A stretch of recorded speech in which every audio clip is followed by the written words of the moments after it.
Have you looked around the salon lately and wondered to yourself, why do some stylists seem to stay booked no matter what, while others constantly seem to be riding the roller coaster of being busy some weeks and slow other weeks? Is it their talent?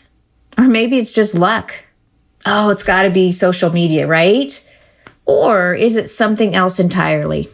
Today, I'm sharing 3 reasons you might not be fully booked yet, and just one simple shift that could completely change the way you look at your chair and your future business. Hey there, and welcome to Cutting Through It. I'm Sherry Brody, and after more than 40 years working behind the chair, rebuilding my business multiple times, making plenty of mistakes, and learning some hard lessons along the way, I've discovered what really works when it comes to building a successful business working behind the chair. That's what this podcast is all about. This is where I share those lessons with you. All my stories, my successes, my failures, and the things, most of all, that I wish someone had taught me when I was starting out. My hope is that what I've learned can help you avoid some of the struggles I faced, build your business a little faster, and create a career behind the chair that you truly love. So if you're ready to learn from my successes, my mistakes, and everything in between, you're in the right place, my friend. Let's dive in. So before we jump into today's episode, I want to invite you to something really special. If you're a hairstylist who is tired of the roller coaster of busy weeks, followed by slow weeks, wondering where your next client is coming from, then I created this workshop for you. On June 22nd, I'm hosting my free fully booked chair workshop. In this workshop, I'm going to walk you through the 5 stages every hairstylist goes through on the journey to creating consistent clients, predictable income, and real freedom behind the chair. Here's what I've learned over my nearly 40 years behind the chair and rebuilding my clientele multiple times, including the last one moving to a completely different state and rebuilding from scratch after 27 years. The stylist who creates fully booked schedules, they aren't necessarily the most talented. They're the ones who learn how to think like the CEO of their chair, and they build systems that attract clients, keep clients coming back, and generate referrals consistently. If you've ever felt like you're working hard, but your chair still isn't growing the way you want it to, this workshop will show you why. You can register using the link in the show notes. All right, let's dive into today's episode. Hi, and welcome back to another episode of Cutting Through It. I'm Sherry Brody, your host. And today I am talking about an issue that happens to us as hairstylists. And it not only happens to you, but it happens to probably every single hairstylist in the industry. And I think we come to a point in our career where we're asking ourselves, why am I not fully booked? Or maybe why was I so booked last week and then this week I'm not? It's so inconsistent. Sometimes our business, it's hard that way, because if you are a stylist that is running your chair as a salon suite, or you're running a chair, it's up to you on what you're bringing in. And also, I left out commission. I mean, what you bring in behind the chair, that is your paycheck. So those weeks that you're not booked, it can feel so stressful. I remember a time in my career where I would just think to myself, why is so-and-so always busy? I never see her have downtime. What is she doing different that I'm not? I would start to look internally at myself, and there was a period where I was just really kind of down on myself, because I was thinking, what am I doing wrong? Maybe I'm not cut out for this. This year, actually, this June, it's 43 years that I got my license, and I've been working behind the chair that long. And I have also had to rebuild my business multiple times just because of life changes. And through those rebuilding times, I've discovered that the reason I wasn't fully booked all the time, it wasn't because I wasn't very good at my craft. There was 3 reasons why I had those gaps in my schedules. And I believe those are the reasons why you are having gaps in your schedule. And so today's episode, I'm going to share those 3 things with you. And the first one is you are expecting growth to happen faster than it realistically can, right? I mean, when we get out of school or we are rebuilding, we want to get those clients in quickly. And, when it doesn't happen within a few months, it really can feel discouraging. And I want to be real with you that whether you're starting out new or you're rebuilding, it takes time. And so what I'm going to share with you is that you got to have patience. Patience is so hard, right? Especially when you're, the thing that comes to my mind the most is when I'm on the freeway and I'm headed to work. Like just last week, I was headed to work. I was busy doing stuff at home and I left home a little bit late for work. And I thought, well, I'll make it there right on time. But as I was driving to work, there's construction in Phoenix, there's construction everywhere. And so I'm stuck in this line of traffic and there's nothing I could do. And I was just so, I was getting so frustrated inside and just impatient. I ended up texting my client from the car, yes, and letting her know that I was going to be a little behind. And in essence, she really was okay with it. She wasn't really upset about it at all. She was very kind. And so it really helped me relax.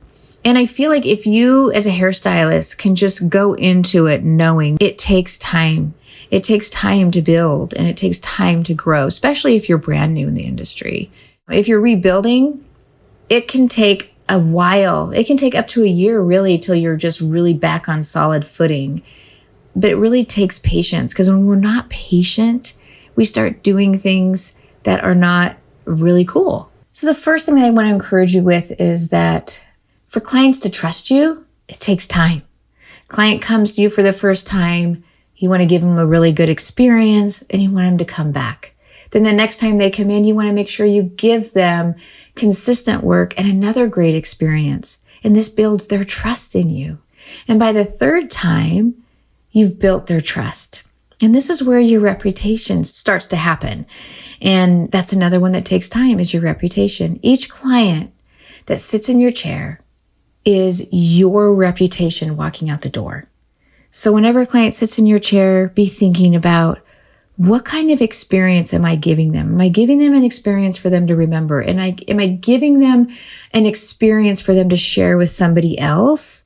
Am I doing the style that I'm giving them, the way I'm making them look so that every day that they style their hair, they're feeling good about the way they look. And so when they go out into the world, their hair looks great and people are asking about their hair and who does it.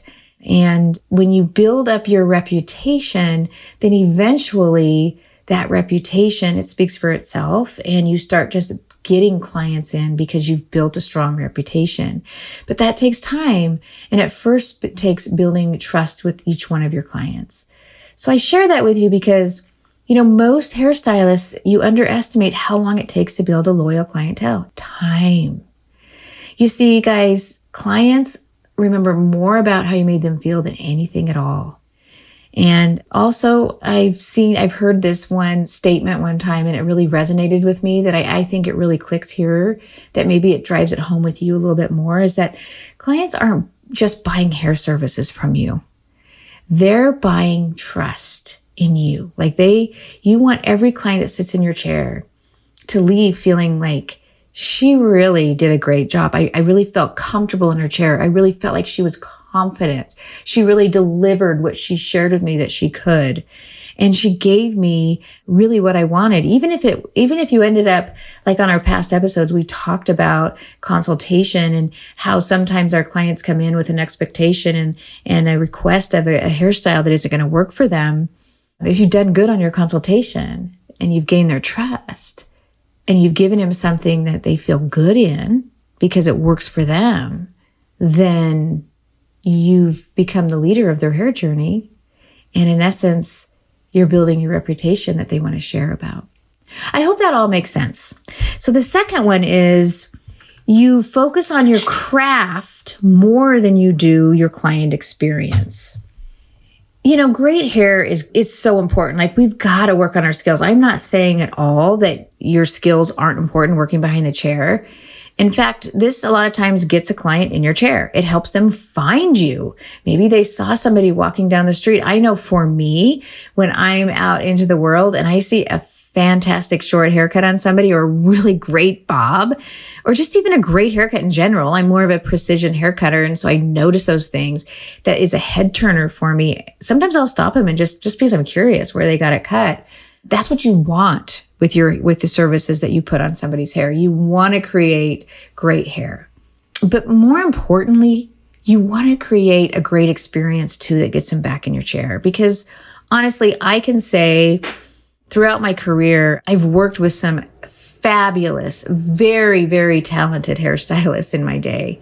But when I look back and I think about a couple of the hairstylists that stand out most in my memory, they probably weren't their work wasn't the best. It wasn't the most precision. But what they did was they gave their clients an experience when they were in the chair. And those experiences are what made them busy. Because, those hairstylists that were busy, they really made their clients feel seen. They made their clients feel heard. They made their clients feel valued. And this is all done through consultation, through the way you communicate with your clients, and also by following up with them and letting them know that you care whether they're happy or not with the work that you've put on them or their experience that they had in your chair. So I want you to remember, while you're being patient, building that loyal clientele, that although you really want to make sure that you're doing quality, consistent work on them, that the most important thing is to give them an experience for them to remember. Because the stylists with the fullest books, they're not always the most talented hairstylist. They're just often the ones who create the best experience. And the point 3 that I want to bring up to you is that you're still thinking like an employee instead of the CEO of your chair. And what I mean by this is that, how do you look at the chair that you're working behind? You see, throughout the many episodes, if you've been listening to me at all, you know that I've had to rebuild my business numerous times. And I've worked also throughout my career, because I started very young. I have worked in every salon atmosphere there is. I graduated at 17, started working at 18, and I started working in a no appointment hair salon because I needed to get confidence in talking to clients, and I needed income right away. So I was in an hourly wage type atmosphere. And then I moved into a commission salon, and there's where I got my training and really started to grow as a hairstylist in my skills and my talents and how to communicate with clients and all that good stuff. And then I went to owning my own salon. I skipped renting a chair just to owning a salon. But even though I owned a salon, I ended up relocating, and I found myself owning a salon suite. I am now renting a chair. I've ran a salon that was hourly wage, commission, renting. The whole point of me sharing this with you is I want you to understand that when I say that you're thinking like an employee instead of a CEO of your chair, is that no matter what type of salon atmosphere that you work in, that chair that you stand behind, that's your business. And you need to look at it as you are the owner of it. You are the CEO of that chair. I want to ask you some questions, and you can ask yourself to see where you're at right now. And it's like, are you a stylist are you waiting for clients to come in? Like, when you're not busy, are you sitting in the back room and just waiting for the salon's reputation to bring them in?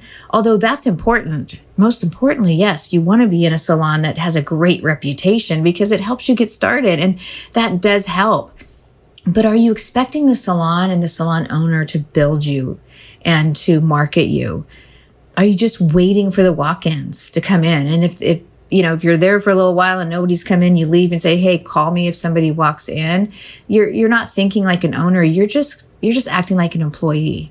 You're posting on Instagram your befores and afters, but you're not really having thought process on what you're posting, how you're posting, the content of it to make you stand out. You're just posting your befores and afters, or even just your work, and you're waiting for people to message you on Instagram.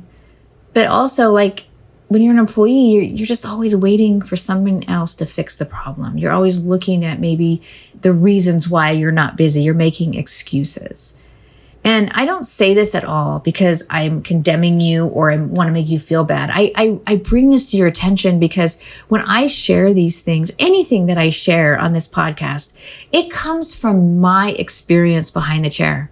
That's why I started this podcast.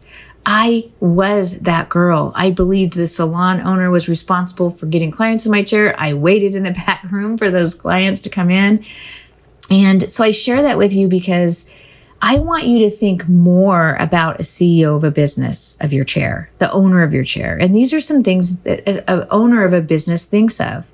They think of how many clients are coming back to me? How many new ones have come in? This is like tracking your retention, learning, what's working and what's not. You've got to be able to know how many clients you're doing each month, how many new ones are coming in, and really tracking on what's bringing them in. And also, are you speaking up and asking for your clients to rebook when they are in your chair? Or are you just hoping? Are you skipping it because it makes you nervous to ask? Are you asking for referrals from your clients? You've got to be bold. If you are owning your chair and you're looking at it like it's up to you to get those clients in your chair, then asking for them to rebook or asking for referrals to their friends and family and coworkers, it's not hard. And the other thing, do you know your numbers? Do you know how much you made 6 months ago to how much you're making now? Do you know? Do you know how much you need to make each day to be able to pay your salon rent and all of your bills? Most importantly, do you have a system in place to attract those clients, to retain those clients, to build a business that lasts long term? Because I'm telling you right now, the moment that you start looking and treating your chair like a business is the very moment that things begin to change for you. And that's the good news, right? That none of these things that I shared with you today, none of these things require more talent. Because I know that, maybe you are fresh out of school. Maybe you aren't as confident in your skills as you'd like to be. And you think, if I get more talented in this, if I get better at hair cutting, if I get better at hair color, if I just get better at my skills, the clients are going to come. It's going to happen. But you guys, that's great. You always want to be growing your talent. But the things that I'm sharing with you today, they don't require talent. They require you to think differently. You need to think like a fully booked stylist does. They treat their chair like a business. They build systems. They take ownership. They take full ownership of their own growth. And that, my friend, is the moment everything changes. In my upcoming fully booked chair workshop, I'm going to walk you through the 5 stages every hairstylist goes through on the journey to a fully booked chair and help you identify exactly where you are right now. If you're ready to stop guessing and start building a chair that grows by design instead of luck, I'd love to see you there. I'll see you in the next episode. I hope this episode encouraged you today and reminded you that you're not alone behind the chair. And if it helped you, I'd love for you to subscribe, leave a review, or share it with another hairstylist who may need encouragement too. And remember, success behind the chair is built one client, one conversation, and one day at a time. I'll see you guys in the next episode.